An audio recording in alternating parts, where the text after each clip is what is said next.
campeonato, né?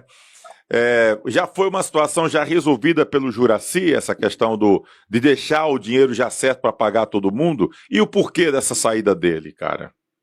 Lá, o Juracy, ele foi o ponto principal para o Icasa entrar em campo, né?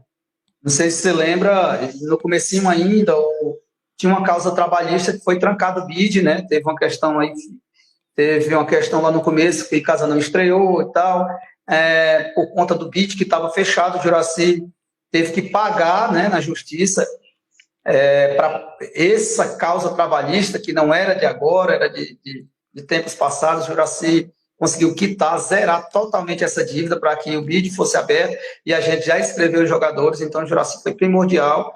O Juracy, tudo que ele prometeu, ele cumpriu, né? Hotel, alimentação, transferência de jogador, folha de pagamento, a primeira e a segunda folha, só não pagou a terceira, porque ele saiu antes, mas o que tinha para entrar cobria a terceira folha.